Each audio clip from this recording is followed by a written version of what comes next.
All right, let's dive right into this explainer. We're unpacking something incredibly fascinating today: how two of America's most iconic cities literally monetize the exact same thing, the human drive for success. But as we're going to see, they go about it in fundamentally, completely opposite ways. We're talking about the heavy, slow grind dream chasing of Los Angeles versus the high stakes, purely impulsive reality of Las Vegas. Now, there's this profound realization from our source material that just hits the nail on the head. Most people never find what they came for, and somehow they never leave. That right there, that instantly establishes the heavy, almost magnetic emotional weight of Los Angeles. I mean, people show up constantly looking for fame, for money, maybe just a fresh start or a second chance. It's an entire city built on the promise of transformation. But the reality? Well, it's a whole lot more complicated, and it often traps folks in this beautiful, heartbreaking holding pattern. So it really boils down to this core contrast. On one hand, you've got LA, right? This grueling, relentless marathon of reinvention. It's all about putting in the years, the struggle, that slow, agonizing grind for a second chance. And then on the other hand, you have Vegas. Vegas is the ultimate transactional sprint. It's the glittering promise of overnight success, where literally a nobody can become a somebody in the absolute blink of an eye. Let's actually sit with Los Angeles for a minute. Because LA isn't a city in any traditional sense. There's no single center, no obvious heartbeat. Instead, it's just this vast, sprawling 503 square mile expanse of asphalt, palm trees, and swimming pools, spread across a desert that, honestly, has no business supporting 4 million people. It carries this incredible emotional weight precisely because it holds the heavy dreams of every single person who travels there, trying to rewrite their own story. And you know, LA's mythology definitely didn't happen overnight. I mean, for thousands of years, this was the land of the native Tongva people. Then, in 1781, it became this quiet Spanish agricultural outpost. But everything changed in the early 1900s. Filmmakers were fleeing patent restrictions on the East Coast. They came out west and they discovered something absolutely magical: the light. We're talking 300 days of perfect natural sunlight a year, zero weather delays. By 1915, that slow evolution had completely transformed a sleepy little outpost into the film capital of the entire world. But as it grew, LA became, without a doubt, the most contradictory place on Earth. It really is. You've got obscene, unfathomable wealth living right next door to devastating poverty. You have this endless, picture-perfect sunshine completely paired with a culture of permanent anxiety.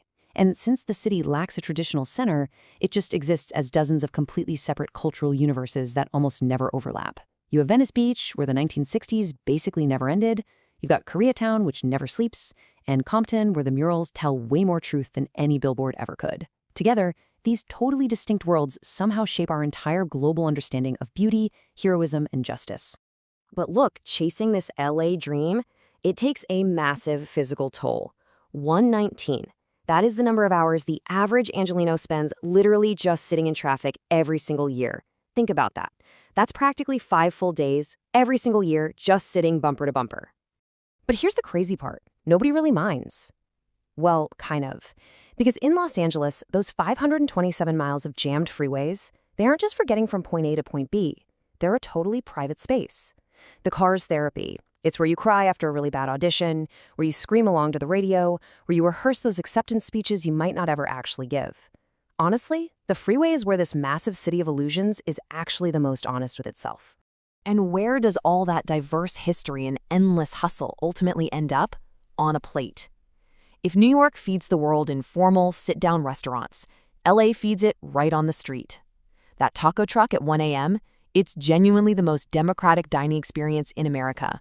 You'll see a top-tier film executive and a dishwasher standing in the exact same line, waiting for the exact same food. LA is home to the largest Mexican-American population outside Mexico, the largest Korean population outside Korea, and the largest Armenian diaspora in the world. It is just an extraordinary global table. Okay, but let's shift gears completely now. Imagine leaving that massive, sprawling, slow grind of Los Angeles and driving straight into the hyper-fast, impulsive, neon-soaked landscape of Nevada. Welcome to Las Vegas. This right here is the instant gamble. Because where LA asks for literally years of your life, Vegas only asks you for tonight. And the absolute most crucial thing to understand here is the number 4.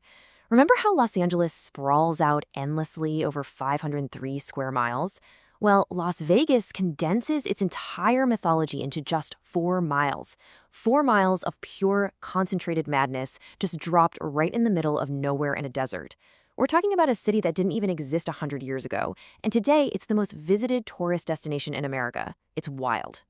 I mean, just think about the artificial marvels they have packed into those 4 miles to cater to the 42 million people who visit every single year. The illusions on the Strip are just insane. You can literally stare at a replica of the Eiffel Tower, the pyramids of Egypt, and the canals of Venice, all in a single night. You can get married at midnight by an Elvis impersonator. It's a completely engineered environment built specifically for instant, effortless transformation. And that is the ultimate contrast to Los Angeles. Think back to those years of struggling on an LA film set, waiting tables, just praying for a big break. Vegas offers a completely different narrative. It's a place where a single card flip, just one, can change your entire life. It completely leverages that highly addictive, incredibly impulsive, overnight nature of human ambition. But as you probably guessed, there's a staggering financial reality behind that neon promise. $100 billion. That's the sheer amount of money this city generates every single year. And that absolutely massive number proves one undeniable, rock-solid truth about Las Vegas. No matter what those lights promise you, the house always, always wins. Which brings us to the morning after.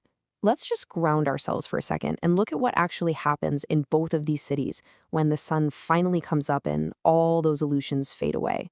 Because, as we know, both of these places have a much darker side to their glittering dreams. When daylight hits Los Angeles, you're faced with the incredibly visible heartbreak of a city that has over 75,000 unhoused individuals. People sleeping on the streets or in tent cities right beneath those exact same freeways we were just talking about.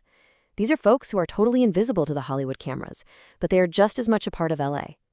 And when daylight hits Los Angeles, well, the neon turns off and you suddenly realize you're just standing in a brutal, highly unforgiving desert. The magic is completely stripped away. So when reality gets too harsh, how do these cities offer an escape? Well, LA gives you the vast, eternal Pacific Ocean. When the city gets way too loud or feels just a bit too fake, Angelinos can just drive west to the literal edge of the continent, stare out at the water, and remember that their ambitions are tiny compared to the ocean. Las Vegas? It doesn't offer natural release like that. It is simply a machine. And in the harsh, glaring light of day, it becomes crystal clear that the city doesn't actually care about your dreams. It literally only cares if you keep playing. But you know, despite its cruelty, despite the nightmare traffic and the inevitable heartbreak, Los Angeles still offers something genuinely beautiful. It is home to people from over 140 different countries, all coming together under that exact same sun.